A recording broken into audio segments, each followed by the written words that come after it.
I think it's pretty safe to say that Anakin Skywalker is the true face of the Star Wars franchise because of who he ultimately becomes and exactly who he chooses to be at the very end of Return of the Jedi, by redeeming his own son, Luke Skywalker, at the very end of Episode 6, where Luke actually has the chance to take on the role as a Jedi Master.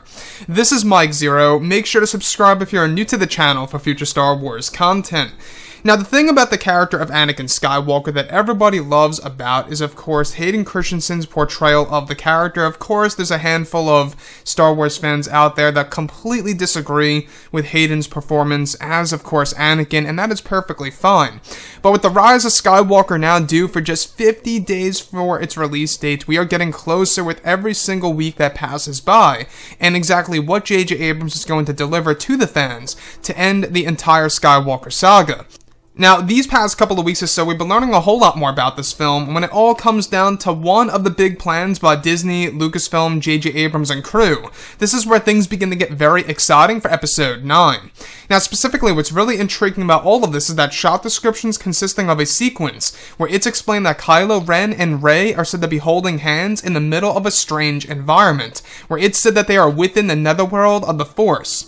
It's explained that during their time in the netherworld of the Force, they are said to hear the Force Ghost voice of Anakin Skywalker's Force Ghost in the distance that allows them to understand where they are.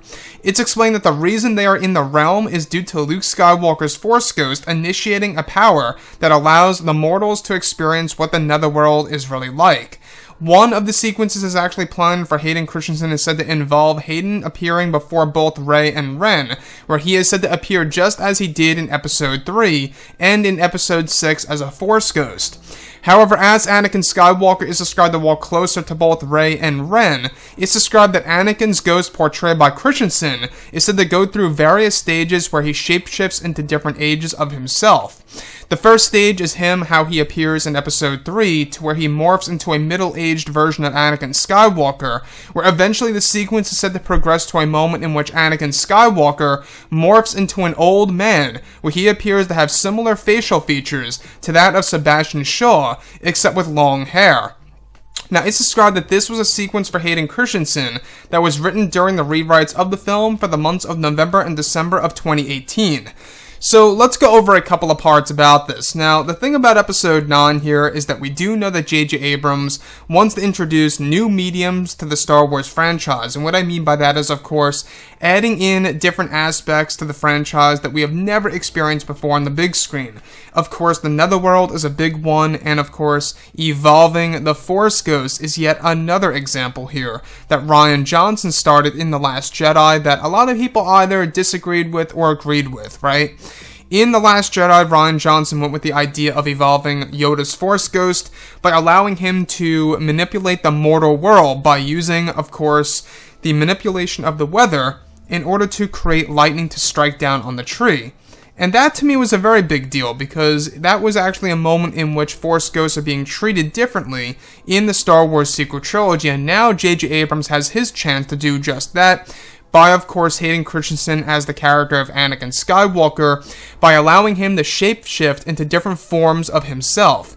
Now, I'm not quite sure how a lot of fans would really agree or disagree with this. That's going to be a big question open on the table for discussion in this post. But one thing I will say about this is that the netherworld of the Force was actually lightly explained, or lightly explored, I should add, in the Star Wars Expanded Universe. You guys may recall that in some of the comics in the early 2000s, we actually learned a little bit more about the netherworld, where we actually got to see Yoda inside of that realm.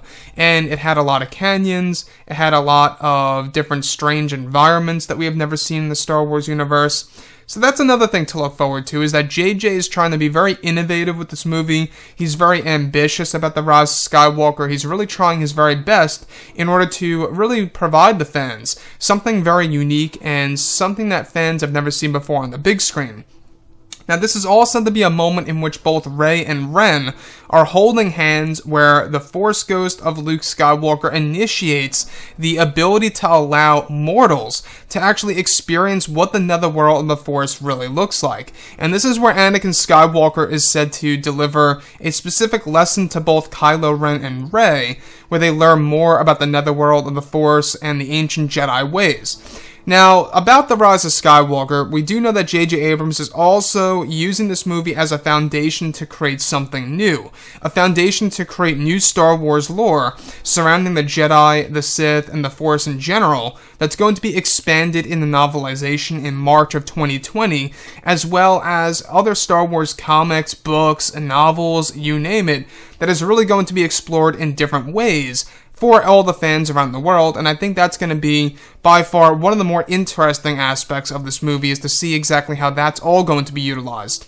So anyways, guys, drop a comment below. Let me know what you think about all this in the comments, and if you guys did enjoy the content for today, do make sure to drop a thumbs up on this video to support the channel. I thank you all so very much for the kind support, and I'll catch you guys next time.